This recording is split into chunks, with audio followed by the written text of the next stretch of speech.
In the second year of my overseas studies, my fiancée, Willow, was exposed for cheating on me. But honestly, I didn't care in the slightest. In fact, I even asked her with a cheerful smile, "Babe, got yourself a new boyfriend?" Her eyes, full of longing, lit up as she replied, "You have no idea. I've never met someone so hardworking and driven. He's diligent and persistent even when he stays up all night gaming. He never skips morning classes. He works part-time to support himself even though his graduation was delayed. He still delivers food every single day." The next day, I quickly asked Willow's best friend, Maria, to look into this guy for me. Maria just stared at me, speechless. Didn't expect young Master Wang to be such a simp. "Willow already has a new guy, and you're still clinging on like that?" I just looked at her, feeling strangely emotional. I love her like my life. Depends on it. If she's being tricked by some loser, how could I ever forgive myself? What none of them knew was that, from the very beginning, all I'd ever truly wanted was the Liu Corporation behind Willow Liu. 2 years ago, in pursuit of self-improvement, I enrolled in a top financial institution overseas. Before I left, the elders in my family advised me to marry Willow first. But time was short and I was in a rush to leave. So I promised both families I'd marry her once I graduated and returned. Maria, Willow's best friend, said to me with a meaningful smile, "2 years? Aren't you afraid Willow might change her heart? If someone really wants to fall out of love, even if you tie them to your side 24/7, it's useless." But I never expected Maria's words to come true. After just a year abroad, rumors started circulating that Willow had a boyfriend. At first, I didn't think much of it. I figured she was just messing around with the guy. It would naturally fizzle out. After all, she was the heiress of a wealthy family. No way she'd seriously fall for some broke nobody. But to my surprise, Willow actually seemed to be catching feelings. Unlike most arranged marriages between powerful families, Willow and I actually had a real bond. We grew up together, childhood sweethearts. We often gamed together online. The first time I noticed something was off was during one of our gaming sessions. It was just a 20-minute match, but she called me by the wrong name 5 times. That's when I learned her boyfriend's name, Makoto. After the game ended, we reviewed our play. We'd had the upper hand that match but still lost because Willow was distracted. She awkwardly explained she wasn't feeling well, which caused her poor performance. Jokingly, I teased, "Oh, ho, got yourself a crush." Blushing, she replied, "Shut up." Her voice through the phone was shy and flustered. I said, "It's just a game. Don't get too invested." But I wasn't talking about the game, and Willow was smart enough to understand that. Instead, she played dumb and casually brought the guy up in conversation. "George, I recently met a college graduate. He's from a rough background, but he's really hard-working. I've never seen anyone so driven. He can study and work part-time at the same time. Now that he's graduated, he works a day job and delivers food at night." Hearing her speak with such admiration, I instinctively glanced at the towering stack of academic journals on my desk. My pen kept moving, jotting down lecture notes, while another monitor displayed the stock market. Plenty of people work side jobs after hours, but somehow this Makoto guy had caught her eye. Her infatuation put a golden halo around him. I saw through it, but said nothing. Instead, I asked Maria to keep a closer watch on him. Maria laughed. "Didn't think young Master Wang would be such a simp.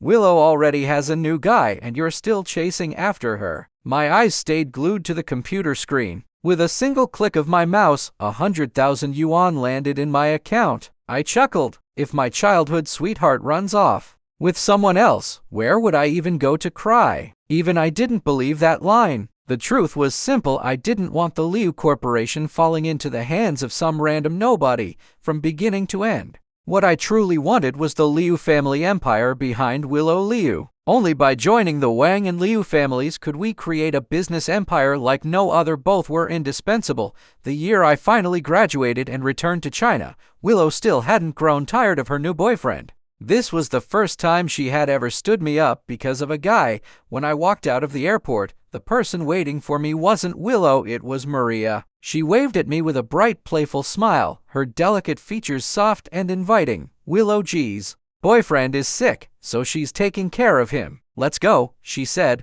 Without even looking at her, I pulled out my phone to call the butler to pick me up. But Maria snatched my phone away irritably, quickly ending the call, and all but forced me into her car. "You really don't want to see me, huh?" she said, her voice playfully pouting, though her eyes were slightly red, ignoring the heat in her gaze. I replied, "Maria, you're my fiancée's best friend." Maria smiled slyly, her eyes seductive like silk threads. "Your fiancé already has a boyfriend. You can find a girlfriend too, can't you?" When I didn't answer, she pouted and climbed into the driver's seat. Halfway through the drive, Willow called. She told me she had begged Father Liu for a long time and had finally secured a 20 million investment for me. I was quite satisfied with her guilt-driven compensation. Her voice softened as she cautiously explained, "I'm sorry. Something came up and I couldn't make it." "Have you already left the airport?" "Yeah," I replied. The next second, I heard a man groan in pain on her end, then she hung up. From the corner of her eye, Maria glanced at me and asked, "Even with all that, you're still going to marry her?" I raised an eyebrow. "Do you think I'm marrying just her?" Maria, almost too bluntly, tried to tempt me. "What's so good about her anyway? My family's not any worse than the Liu family. If you have to choose someone, why not choose me? At least I'm cleaner than she is. The Liu family only has one daughter," I said darkly. Maria was speechless. At the welcome banquet, Willow arrived late with glaring hickeys on her neck, catching everyone's attention. I almost burst out laughing. How could anyone be this stupid? So stupid I couldn't even be bothered to respond. This was no different from walking into a slaughterhouse. The room buzzed with whispers. Father Liu and Mother Liu scolded her harshly, making her kneel in the living room for tonight's. It was only after I pleaded on her behalf that she was let off. Ironically, because of those kiss marks, our engagement was moved up. She looked at me and said, "George, please don't be mad. It's not what you think." I opened an ointment jar and handed it to her, my tone casual and my expression indifferent. "What's there to be mad about? It's not like I like you." Her dark, beautiful eyes froze for a moment, unable to recover. I looked at her face, the same face that had once stirred my heart but now meant nothing to me, and said, "Willow, this is just a business marriage. We each get what we want. You don't need to apologize to me." She frowned slightly, muttering like she was sulking. "You're right. It's a business arrangement. Liking each other is the least important part." I packed up the first aid kit. "Why are you being all passive-aggressive now? If I didn't know you had a boyfriend, I might have thought you were actually into me." She blinked, surprised. "You knew?" I laughed. Did she really think I was an idiot? Those obvious marks, what else could they be? "It's not like a dog bit her." "That's not important," I said. "What's important is we each do our own thing, but don't bring it home. Grandma's old. Besides, if a scandal breaks out, it'll affect the company stock." Willow pursed her lips, yanked the hair tie from her hair in frustration, and said, "There's nothing going on. He and I could never be together. We're the ones who." I cut her off. "No need to explain. The Civil Affairs Bureau is still open. Let's go get the marriage certificate." The paperwork went quickly. On the way there, Willow's boyfriend called her 7 or 8 times. In the end, she turned off her phone, irritation clear in her eyes. She asked me, "What are your plans now that you're back?" I answered honestly, "The elders hope we'll have a child soon." Her expression shifted, ears slightly red, voice faltering as she pressed her lips together. I'm not ready yet." I smiled at her and said, "There's nothing to prepare for. Just remember, what I want is a child of the Wang family." Her eyes flickered, and a storm of anger rose within them. She bit her lip. "George, what do you mean by that?" I didn't bother explaining further. I'd made myself clear, and she was smart enough to understand. I didn't care who my wife was. As long as the family behind her carried weight in the business world with wealth, power, and influence that could benefit my career, that was enough for me. Compared to something as vague and unreliable as love, I'd rather leave my child with endless wealth and privilege.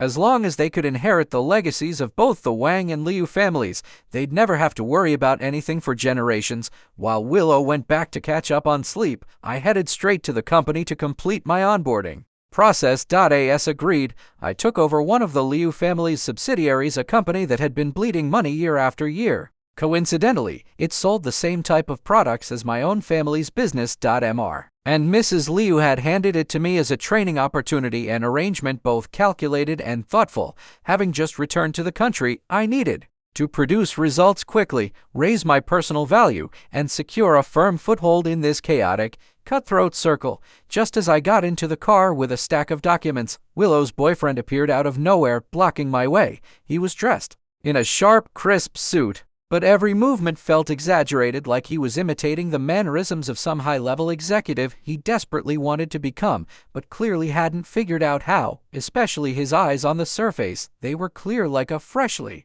graduated student's, but beneath that, there was ambition. That might have fooled Willow, but not me. He enunciated every word like he was reading from a teleprompter. "Hello, Mr. Wang. I'm Willow's boyfriend. My name is Makoto." As I flipped through the poorly prepared financial reports, frustration welled up inside me. The old-timers in this company were clearly giving me a hard time, a classic power play. "Mr. Wang," Makoto said, visibly annoyed. "Are you so guilty you can't even look me in the eye?" I looked at him calmly. "What do you want?" He furrowed his brow, still polite. "Well, I don't think this is the best place to talk. There's a cafe nearby, why don't we go there?" After the server brought over our coffees, I asked for a pen and calmly continued working, circling loopholes in the documents and forwarding them to my secretary. Makoto waited a long while for me to speak. When I didn't, the perfect smile plastered on his face began to crack. Finally, he said, "Mr. Wang, you've studied abroad. Surely you understand concepts like free will and personal dignity, right? I assume you're also against arranged marriages?" A giant question mark flashed in my head. I looked at him like he was a complete idiot. Why would I be against it? Do you even know how much money this marriage alliance will make us? I'm not insane. Why would I oppose that? Do I really look like someone who'd give up money for the sake of pride? He stared at me in disbelief. "But she doesn't even like you. This isn't just hurting us, it's hurting you too. Is money really worth sacrificing happiness?" I had nothing to say to that, so I kept it simple. Money is my happiness. Does it matter if she likes me? With enough money, there'll always be people who do. He gritted his teeth. Feelings based on material things are fake. They disappear the moment you have nothing. I chuckled, took a sip of coffee, and said slowly, "Oh, you're noble. So tell me, what kind of feelings don't disappear? By your logic, feelings based on looks fade with age. Feelings based on intellect fade too, because people's minds evolve. People are always changing. Any feeling, no matter what it's based on, can disappear because of that change. So really, what's the difference?" Then I sneered. And, frankly, it's laughable to hear that kind of idealism coming from a guy who lives off his girlfriend. He slammed the table and stood up. "How dare you say I'm a freeloader? I deliver food 12 hours a day. I earn my money with my own hands." I leaned back on the couch and replied, word by word, "Quit joking. That outfit you're wearing, that watch, there's no way you could afford them even if you delivered takeout until your wheels were smoking. Do you have some kind of performer's personality disorder? Is it not exhausting pretending to be some hardworking underdog? Here's some life advice. If you're living off a woman, don't talk to me about independence or free will. It's ridiculous. You can't even fake it well. At best, you're useless. And forcing the image just makes you look dumb and useless." Enraged and humiliated, he grabbed the coffee cup and smashed it at me. "You homewrecker! Who the hell are you to humiliate me like this?" I looked furiously at the spot on my hand where the hot coffee had burned me and flicked it dry. If I hadn't blocked it with my hand, he would have smashed that cup straight into my face. The next second, I stood, grabbed him by the collar, and punched him twice square in the nose. I said coldly, "The marriage between the Wang and Liu families has been public news for a while now. Maybe try using your brain before you speak. Is proving how stupid you are really that urgent? If you come at me again, it won't just be a couple of punches." Just then, Liu mother called, "George, the items have been delivered. Do you have time to come by now?" I let go of Makoto, grabbed my suit jacket, and walked out. "Yes, Auntie, I'm on my way." When I arrived, Liu mother saw my burned hand and cried out, "What happened to your hand?" I smiled. "Just some idiot stirring up drama. He was spreading rumors about Willow and even asked me to give her up to him. I couldn't let that slide, so I taught him a lesson." "It's nothing, Auntie. Let's talk business." What I meant was simple. I didn't intend to waste a second cleaning up her daughter's mess. I had a mountain of work to do and no time to waste on that pathetic couple. Later that night, when I returned home, Willow was on the balcony talking on the phone, her face cold. She frowned and snapped, "Makoto, have you lost your mind? What were you thinking?" Then she said, "He hit you?" She rolled her eyes. "You deserved it. Who do you think you are? He's my husband. And you? You're nothing. What were you thinking? Marry me? You've got nothing, no money, no future. What were you going to marry me with? Are you brain dead? You think you're worthy of me? I must have really spoiled you." When she turned and saw me, the coldness in her eyes softened. She hung up and walked over, speaking gently. "George, how's your hand?" "It's fine now." The doctor applied some ointment. She apologized. "What happened with Makoto is my fault." "Actually, yes, it was your fault. I cut in, and I don't want there to be a next time. Whether it's my face or my hand, if either is hurt, it affects my work. Neither you nor he can afford the consequences." Willow pressed her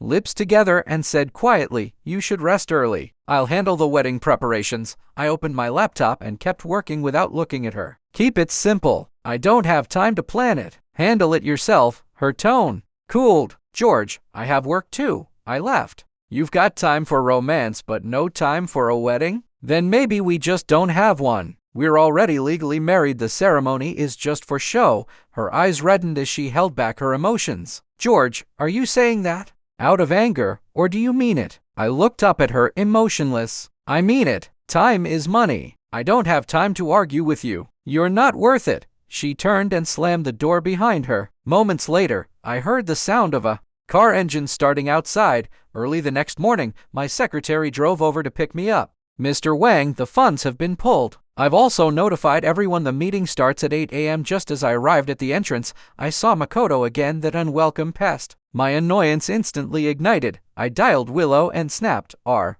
you blind? Look at what kind of trash you brought into our lives." He kept showing up at my work, again and again. "Willow, do you think I'm as idle as you are?" I snapped. Makoto heard my voice, turned around, and stumbled toward me, sobbing. "Mr. Wang, I'm sorry. I'm so sorry." I was speechless. Both of his hands were wrapped in thick bandages. He looked like some pathetic knockoff of Doraemon. Willow's cold voice came through the phone. "You see now? Satisfied, young Master Wang?" I muttered. "You're both out of your damn minds." After I'd bought back the company shares from those parasitic leeches inside, my secretary began recruiting according to my orders. That evening, while I was still working overtime, Willow showed up. "There are a few details about the wedding I need to discuss with your parents," she said. "I'll go with you tonight." My fingers froze over the keyboard. I gave a stiff hum of acknowledgement, grabbed my coat, and led her to the garage. Seeing the clothes, jewelry, and skincare products she'd prepared as gifts for my mother, I frowned. "Is that really necessary? I don't want to spend money on her." Willow looked at me softly. "No matter what, she's still your mother." We drove in silence. When we arrived, the courtyard was empty. But when the fingerprint scanner flashed invalid, the fire I'd been holding back started to burn uncontrollably. Ignoring Willow's attempts to stop me, I called someone to break the lock. The moment the door opened, I saw my mother smiling sweetly, chatting warmly with my father's illegitimate son, asking if he was tired from work, whether he was eating well. Rage burned through me. Ever since I'd left home as an adult, she had never once called me. But here she was doting on the bastard child my father had with another woman. Is this normal? No, it's fucked up.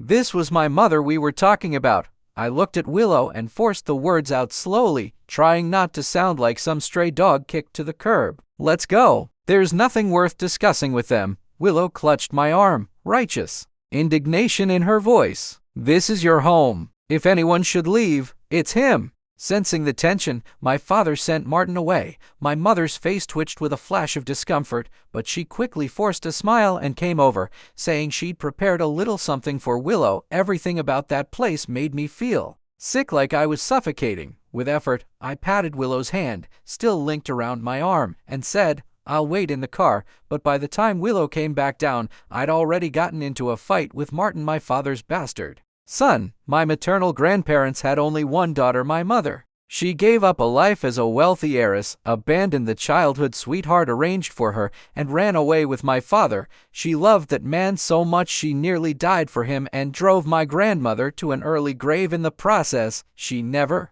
involved herself in the company, never cared It was like she existed for one purpose, to beg for my father's love. She ruined a perfectly good family business. If it weren't for Mrs. Liu, her lifelong friend, stepping in to help when our funding chain collapsed, my family would have gone bankrupt long ago. The year I took my high school entrance exams, everything at home went to hell. My maternal grandparents passed away one after the other. My father took full control of the company, and the woman he'd been keeping outside brought along a son the same age as me, trying to force her way into the family. My mom clung to me every day, crying, asking what she would do if my dad didn't love her anymore. I got sick of it and snapped. That night, I climbed over the wall and beat the hell out of that mistress. Then I took a steel pipe and broke one of my dad's legs. I even screamed at my mother, calling her a pathetic coward. And what happened afterward? Not only did my mother refuse to stand by me, she slapped me across the face twice. She made me go to the hospital and apologize to my father. She yelled, "You ungrateful son! No matter what he did to me, he's still your father. How dare you lay a hand on him?" That just made me even more furious. I got up and slapped her back hard. I roared, "If he's my father, and if everything between you two is your business, then why the hell are you dumping it on me? You made your bed. You deserve it." Later, Martin, that bastard, started showing up outside my school again and again, mocking me, trying to provoke me. He'd say things like, "Look, Dad just bought me a new game console. Bet you don't have one. This car key, Dad gave it to me for my birthday. Bet you didn't get anything. Know why Dad wasn't home on your birthday? He was with me. George, Dad hates you. He said everything in the Wang family will be mine. You'll get nothing. Sooner or later, I'll kick you out of the Wang family." He'd grin at me like a smug little devil. I punched him square in the face. He was bigger than me. Every time we fought, he beat the crap out of me. But I didn't care. I took every hit with gritted teeth. My mother never once asked about the bruises on me. All she ever did was mope around in self-pity, crying and begging the mistress to give her husband back. Calling her a coward was the one thing I never once regretted.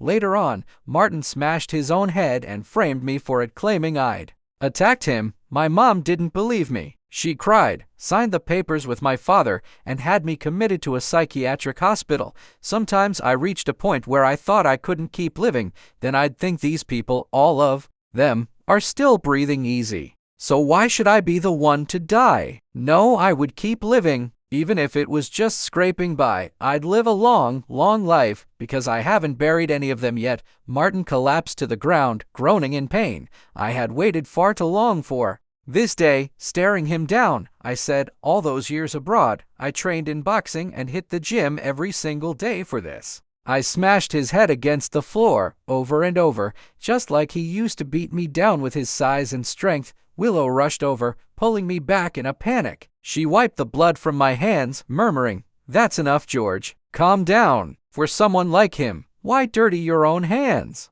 She made a quick call, and within 10 minutes, 3 bodyguards came and dragged Martin out into the hallway. All I could hear were his screams. Even as I got in the car, my hands were still shaking. I'd replayed this exact scenario in my mind 1,000 times, but when it finally happened, I still trembled. I wasn't as composed or unshakable as I'd always imagined. Not even close. Willow clung tightly to my arm, whispering soothing words in my ear. "It's okay now. It's over. No one's ever going to lay a hand on you again." A sudden ache tore through my chest. Painful memories surged up like floodwaters. Back then, my mother didn't care if I was bruised and bloodied. But Willow did. She took revenge. On my behalf, Martin got 3 ribs broken, lost 2 front teeth. He's been lisping ever since T that time. There wasn't even an engagement between us. We barely had a relationship, but she still stood up for me. Willow smiled at me sweetly and teased, "George, it was nothing. Don't get all emotional on me now." Leaning her head on my shoulder, she whispered, "George, remember back in middle school?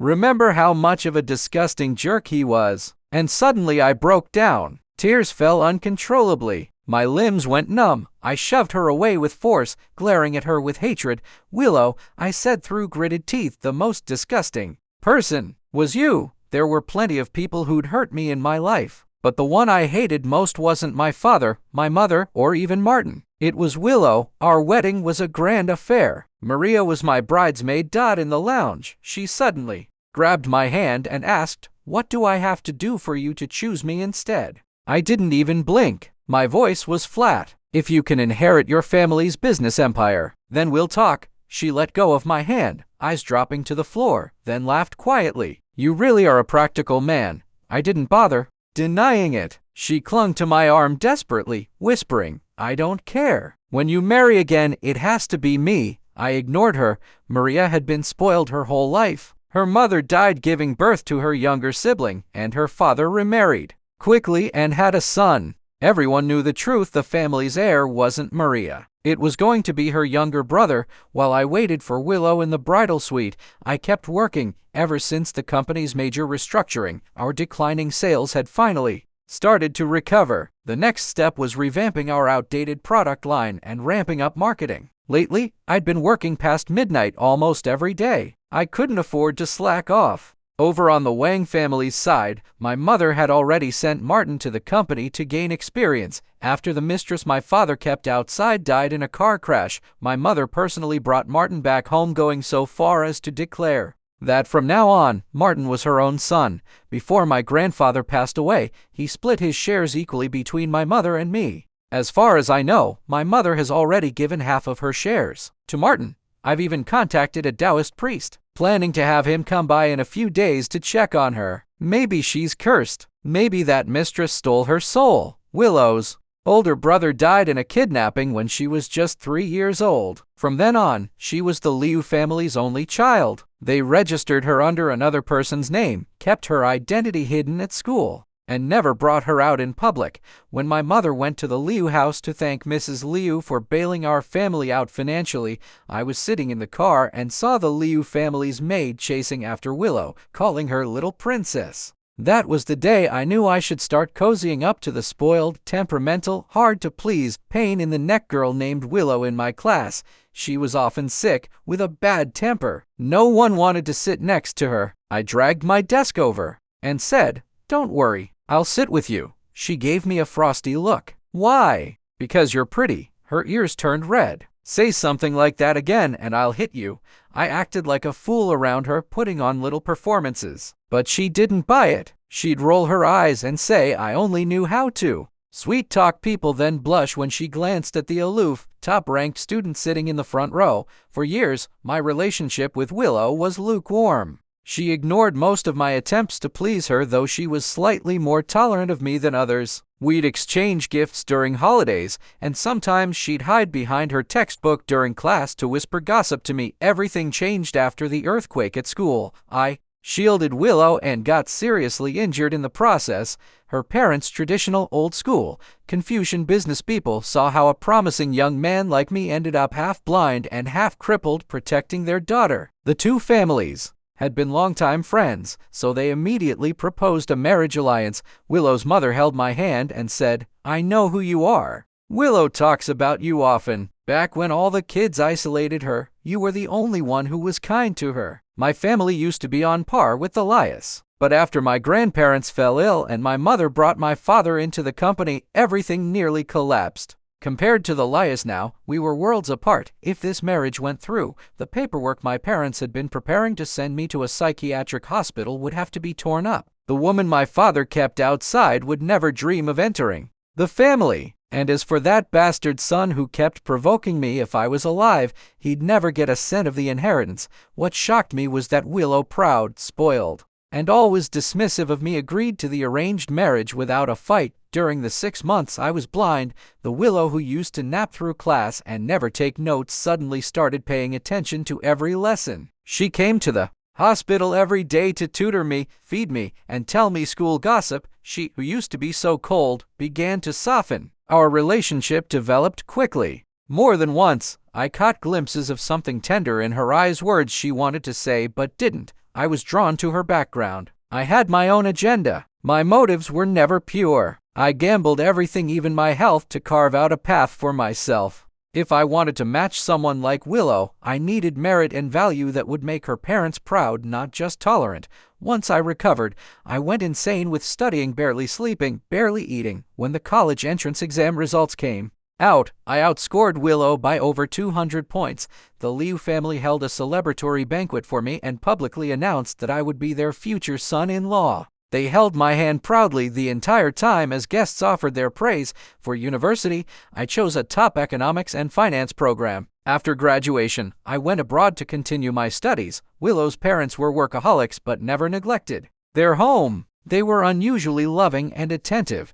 They supported my education unconditionally, called often to check in, comforted me when I was lost. I had started with schemes, but somewhere along the way, the lines blurred. Even I couldn't tell which was stronger, my feelings or my calculation. I liked the atmosphere in the Liu household. No tension, no constant yelling, no hitting, not even raised voices. My needs were respected. Everything I said, even small preferences, was remembered. They celebrated every birthday of mine with grand festivities. At first, it scared me. Then, slowly, I began to crave it. I began to sink into that warmth. I didn't like scallions or ginger. Once they noticed, whenever we ate at their house, the dishes in front of me would be made without them. Even at restaurants, no matter which family member I was with, they'd always tell the staff, "He doesn't eat scallions or ginger. Please make these dishes into versions the one for him without." These little things stayed with me, kept me up at night. I never knew how to respond, so I'd awkwardly mumble, "I promise I'll never let you down. I'll take good care of Willow." It felt like that was the only value I could give the Liu family. Inside me was a hollow space, something broken and drafty, something money and glory could never fill. But in the Liu household, that emptiness began to disappear. I was like a sewer rat peeking into the warmth of the love they gave Willow. Jealous and easily satisfied, even a little affection, just the spillover from her, was enough to make me lay down my life. I used to think my heart was as cold and sharp as a blade, that no pain, no despair could break me, that I was invincible, but I shattered because of one gentle sentence from Willow's mother. "George, more than anything, your uncle and I just want you to take care of yourself. Do whatever you truly want to do. This is your home. We're your safety net. All we want is for you to be happy. You should work hard to become the version of yourself you like, a better version of yourself." I was overwhelmed. I cried, directionless, consumed with envy of Willow. Why did she get to be loved by so many? Even I loved her. I had always believed my feelings for her were nothing but calculation, no emotion, no weakness, until the day I was overseas, and Maria sent me a photo. It was of Willow in an intimate embrace with her boyfriend. I broke. In that instant, in the spiral of rage and heartbreak, I finally understood how deeply I cared for her. She was the one, whether she meant to be or not, who pulled me out of the mud and changed the course of my life, and I hated her for it. I hated that she made my shattered heart beat again, only to crush it even harder. If she had never chosen me, if she had always been unfaithful, that would have been easier to accept, but she chose me. She committed to me. She made me believe, gave me hope, and then she broke it with her own hands. For the longest time, the only thing keeping me alive and moving forward was the belief that I would graduate, marry Willow, have a child with her, build a thriving company, and live an ordinary, peaceful life with a big family. I even let go of my desire for revenge against my parents. All I wanted was warmth, stability, a home. Pathetic, right? But back then, that was what I wanted. Now, I don't want any of it. None of that will ever be my foundation again. The only thing I can rely on is myself. Any emptiness filled by someone else will one day collapse again. I have to patch that hole on my own, even if my emotions are broken to begin with. I won't fall for Willow again. I refuse to be a fool twice. I won't let myself be softened by some illusion of family warmth and lose my edge. So I steadied my weak body and laughed as I cut off the tears Willow was shedding out of guilt and pity. "Don't touch me, Willow," I said. "Your tears are sticking to my face. They're filthy. We're both filthy, aren't we? But the difference is, I have always been stained and broken. And she shines, bright and pure, like the stars." Liu's parents retired early, leaving the company in mine and Willow's hands. They spent their days at home, enjoying the comfort of family and playing with their grandchildren. Less than 2 months after the wedding, Willow got pregnant. During that time, she stayed at home, obedient and calm, waiting for the baby to arrive. I still remember the day the children were born. Everyone was thrilled. They were twins, but I Felt like a rock had lodged itself in my chest. Not joy, not relief, not until I secretly took strands of their hair and did a DNA test only after confirming they were mine. Did I finally smile from the heart. The old couple, one carrying each baby, beamed with joy. George, they said, you two go do your thing. We've got the kids. Looking at them, I couldn't help but soften. Even the frustration and suffocating pressure from work began to melt away in the warmth of that scene, and that frightened me. I fled, afraid I'd fall too deep into it, afraid I'd start needing it. Willow's parents just had a natural ability to love. I was lucky to have their care. If it had been up to me to raise those kids, I'd probably end up turning them into someone like me after our product line was restructured and our marketing strategy revamped. Revenue doubled. Our company's products directly competed with the Wang Group's flagship industry. Under my aggressive push, Martin's side of the business began to crumble. Operations stalled, employees jumped ship, and stocks were sold off like dead weight. When my mother came to see me, I was just finishing the handover to the new CEO. Next, I was headed to another underperforming subsidiary, coincidentally one that competed with the Wang Group's secondary division. Yes, that part was intentional. After everyone else left, my mother threw her purse on the floor and screamed, "What are you trying to do?" I replied calmly, "Nothing much. I just think it's time the Wang Group got a new owner." Her face went pale. "George, you can't do this. What about me and your father? That shameless woman is gone. She died. Your father and I finally got a few peaceful years. You can't do this." I smirked. "Oh, but I will." She lost it, flung her bag at me, her voice shrill. "You're forcing me to die. You've married Willow. Your grandfather left you an inheritance. You've got a good life now. Why are you still coming after us? Why?" I easily blocked her, held her down, and said coldly, "You want to know why? Because seeing you three so happy, so united pisses me off, Mom." She fell to her knees, begging, humiliated, and I sat tall, watching her from above, unbothered, almost regal. "Mom," I said, "back then I told you either you send me to the psych ward and finish me off, or one day I'll turn this world upside down. And I'll make sure you never know peace again." The day I left the capital to take over the branch office, Willow came to see me off. She said softly, "Come back soon." I smiled. "If I come back late, won't that give you and your boyfriend more alone time to enjoy?" She pressed her lips together. "That ended a long time ago." I shrugged and walked away. Right before my flight, she texted me, "Come back soon. Let's live a good life together. Live a good life. Maybe in the next one. It took me for years to crush the Wang Group. I consolidated the shares, drove Martin out, and left no room for parasites. From then on, there was only one name behind the Wang Group: George Wang. No more bastard sons stealing what was never theirs to begin with. Martin, in rags, screamed at me, "You despicable piece of trash. You even destroyed your own family. You're nothing but a heartless monster." I smirked. "Despicable? Heartless? That's called guts and strategy, you hillbilly. Maybe try growing a brain next time." The security guards threw him out. Then I straightened my tie and cheerfully sent my dear parents into a psychiatric facility. Clapping my hands with a bright grin, I said, "Well, turns out being your direct blood relative does have its perks. Isn't this what you once did to me?" I gently fixed my mother's clothes. "Mom, didn't you always worry Dad would cheat on you? Don't worry now, he's in a private ward. No chance of him finding a pretty lunatic to mess around with. You've had a smooth life for decades.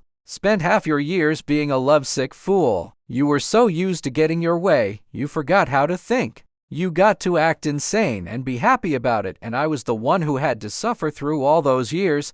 I don't even know if this is justice or just tragedy. If you'd been good to me when I was a child, maybe I would have grown up to be someone like you. But you weren't. You were cruel, and I was forced to grow up too soon, and that's how I built something of my own.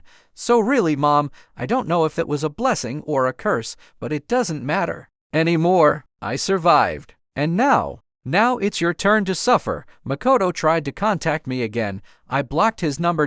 So he showed up at my company, stretching a bit, shaking off some muscle soreness. I looked at him and said, "Why do you keep coming to me? Didn't get enough freeloading and want more, is that it? You keep disrupting my work. Keep it up, and I'll make sure you cough up every bite you've ever eaten."